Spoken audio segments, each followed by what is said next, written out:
4, 5, 6. Great. Yeah, you're just able to step back for it. Because if you're gonna lean, you would have gone on the floor. Yeah. There you go. Yeah. Yep. 6, 5, 2, 3, 4, 5, 6. That's it. That's it. That's it. 2, 1, and time. Back on the band. 6. Dmitry Bivol isn't just stepping into the ring to fight. He's stepping into a battle for his legacy. Losing to Artur Beterbiev was a bitter pill to swallow, but for Bivol, it wasn't the end of his story. It was just the beginning of his redemption. His focus isn't solely on reclaiming the light heavyweight titles. It's about proving that he belongs at the very top, that he can take on the most feared puncher in the division and come out victorious.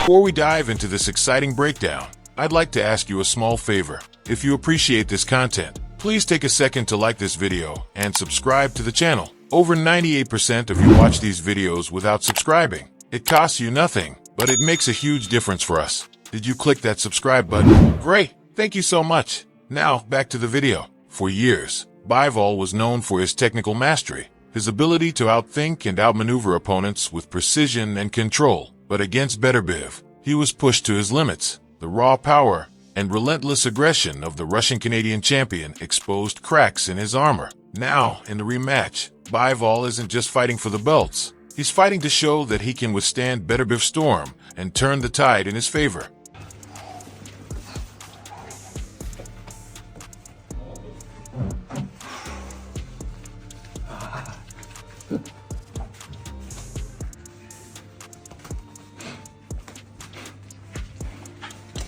The stakes couldn't be higher. The light heavyweight division has been dominated by Beterbiev's devastating knockouts, but if Bivol can pull off a victory, it would redefine the hierarchy of the sport. This isn't just another fight. It's a moment that could determine who will be remembered as the greatest light heavyweight of this era. With a fight of this magnitude, boxing analysts and former champions have been weighing in on what to expect. Opinions vary, but one thing is clear. No one sees this as an easy fight for either man. Chris Algieri, a former world champion himself, expects a high-level battle, but questions whether it will live up to the intensity of the first fight. I love this card top to bottom. You got the main event, which, listen, compared to the last fight, obviously what we saw in the first fight, it's not going to be a gangbusters type fight. But it's a very important fight for the weight class, for the divisions, for the pound-for-pound rankings. So the level of that main event is humongous. Initial clash had moments of pure war, with both fighters pushing themselves to the edge. Algieri believes the rematch could be more calculated, with both men making strategic adjustments rather than engaging in an all-out brawl. Carl Frock, known for his warrior mentality and no-nonsense analysis, had Bivol ahead on his scorecard in the first fight. However, he warns that judges tend to favor fighters who finish strong. Bivol had success early on, but allowed Beterbiev to take over in the later rounds. The purist and the people that understand boxing, that realise what they were watching, would have been on the edge of the seat, mesmerised by the skill level and the quality of both operators. Now, Bivol didn't get the decision. I thought he'd won when I watched it on the night. Beterbiev obviously won. He's unbeaten. Most of his fights have come by knockout. Brock advises Bivol to remain sharp and aggressive all the way to the final bell if he wants to secure a decisive victory. Artur Beterbiev isn't just a champion. He's a force of nature. Undefeated with a 100% knockout ratio, he has bulldozed his way through the light heavyweight division, leaving a trail of destruction behind him. His power is undeniable, but what makes him truly dangerous is his composure. Unlike most heavy-handed punchers who rely solely on brute strength, Bivol maybe needs to look a bit more interested, if that's fair, towards the end of the fight. Maybe around 10, 11 and 12, I think he needs to get more shots off because he finished slow.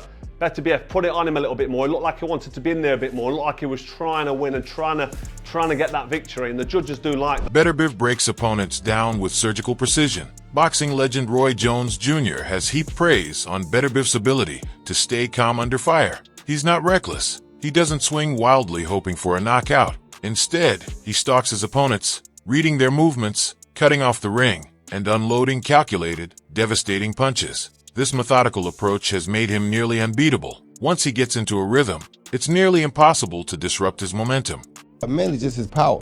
His power along with his aggression and with his subtle face. He never changes his expression, which is a beautiful thing. For Bivol, facing Beterbiev again means stepping into a storm that only grows stronger as the fight goes on. If he wants to reclaim his place at the top, he has to find a way to neutralize Beterbiev's relentless pressure without getting dragged into deep waters, where the champion thrives. Bivol has always been known for his technical skills, but this time, his camp is focusing on making him even sharper, faster, and more elusive. Speed and precision are at the core of his strategy. He knows he can't afford to get into prolonged exchanges with a puncher like Beterbiev. Instead, he's training to hit, move, and frustrate his opponent with superior footwork and counterpunching. One of the biggest lessons from the first fight was the importance of controlling the pace.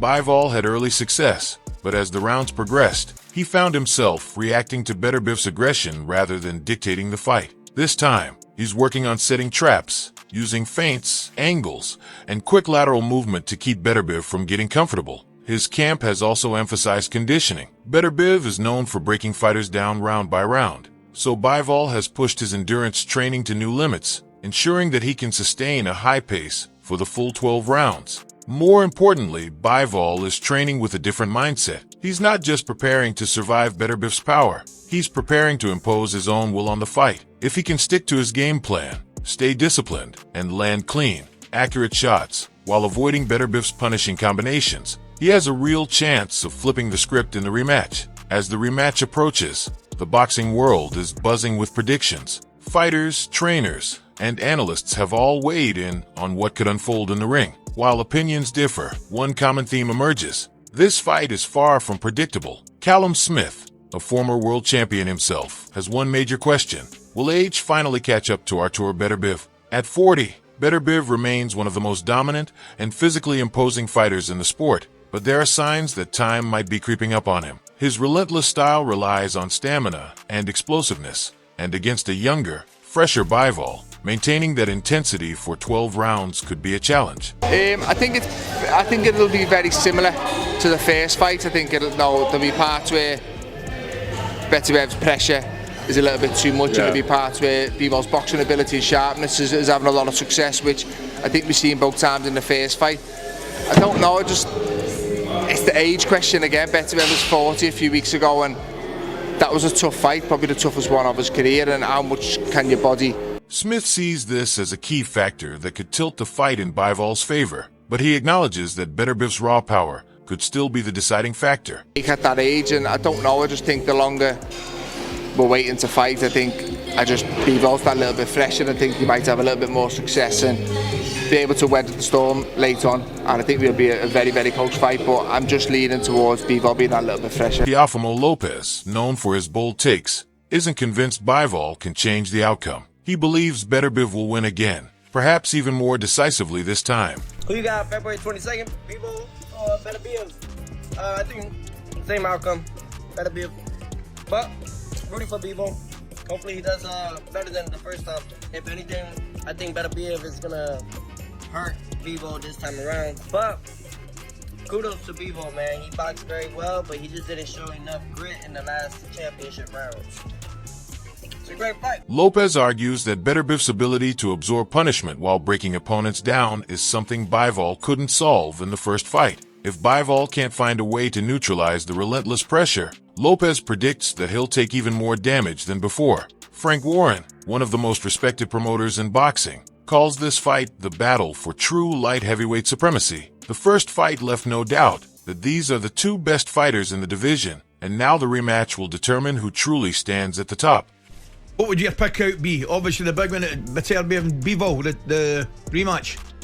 Well, it's a great fight. The two best two light heavyweights in the world. Last time round, it was an excellent fight. They displayed all their skills. It's a rematch. Warren expects another war, one that could once again come down to who has the stronger will in the later rounds. Both fighters enter this rematch with a clear understanding of what went right and what went wrong the first time around. Their strategies will be shaped by those lessons, as well as the need to make critical in-fight adjustments when things get tough. Bivol's game plan, discipline, and precision. Bivol's camp has emphasized one key thing: discipline from start to finish. In the first fight, he had success early on but allowed Beterbiev to dictate the fight in the later rounds. This time, his approach must be built around maintaining control, both of the pace and the distance. His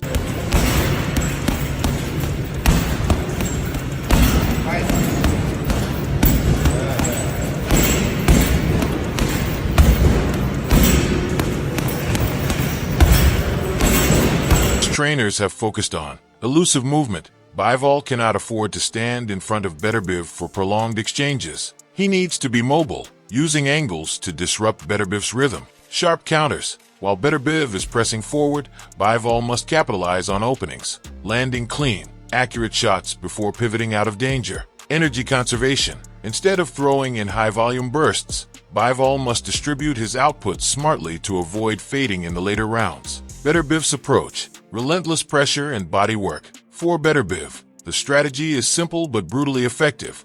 Apply constant pressure, break Bivol down, and finish the fight before the final bell. Expect to see an aggressive start. Beterbiev will likely come forward early, forcing Bivol onto the back foot and testing his ability to handle pressure.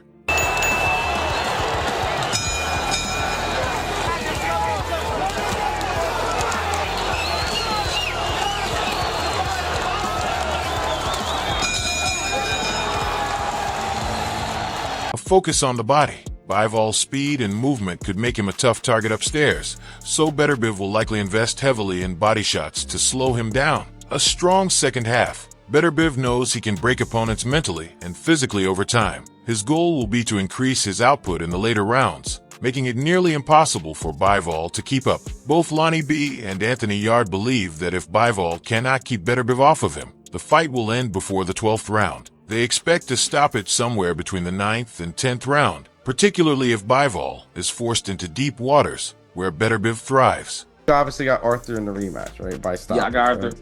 And no Before? excuses, but I think Arthur came and fought too fast off that surgery. I think this fight he gonna stop. I think this fight he go to the body more. He gonna stop Bivol. You think it will be early, or you think it's gonna be a long, late round fight? I think like probably 9 or 10. If Arthur starts to the body in the first round, I think he'll get him out of there about 9 or 10. The first fight was controversial, and even now, perspectives are shifting as experts rewatch and analyze the details. Some initially believed Bivol had done enough to win, but after closer scrutiny, they now understand why Beterbiev was awarded the decision. Clifton Mitchell was one of those who originally thought Bivol edged the fight. He saw the clean shots, the movement, and the early success Bivol had. But after rewatching the fight, he admits that Beterbiev's sustained pressure and stronger finish likely secured him the victory. Mitchell now sees the rematch as another dangerous test for Bivol, one that could have a similar outcome unless Bivol makes dramatic changes. Yeah, definitely, you have to fight with Beterbiev. If you can't box him, you've got to be very fit and very, very clever to outbox someone like that. The pressure, the cutting the ring off, he doesn't, all this and that. You've got to be very clever and very fit, because I've been there, sparred him. He does not stop. The pace doesn't slow down. So you've got to stand there and give him something to think, oh, I can't come forward. You need to give him something like that. And I think Bivol's going to try and do that, and that's why he's going to get caught in the crossfire, and then that's why it's going to be night-night. Billy Dennis sees the rematch as straightforward. If Bivol isn't significantly more aggressive this time, he'll be overrun again. Beterbiev thrives on opponents who hesitate, who allow him to dictate the terms of the fight. Dennis believes that if Bivol is too cautious, he will eventually be overwhelmed by the sheer force of Beterbiev's attack. These second thoughts highlight the challenge Bivol faces. Not only must he fight smarter, but he must also fight differently than before. If he doesn't, the result could be the same, or worse. Dmitry Bivol has had months to analyze, reflect, and adjust. He knows exactly what went wrong in the first fight, and he's determined not to make the same mistakes again.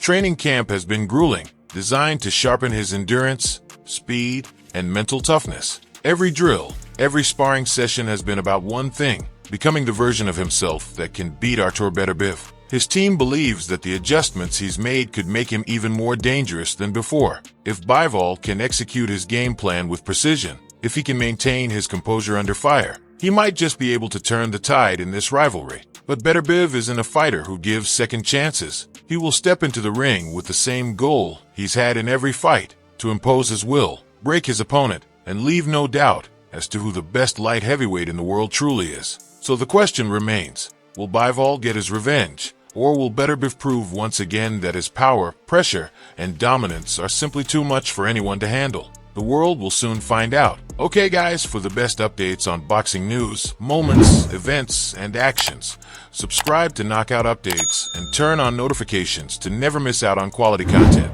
And check out our other videos. Until next time, peace out.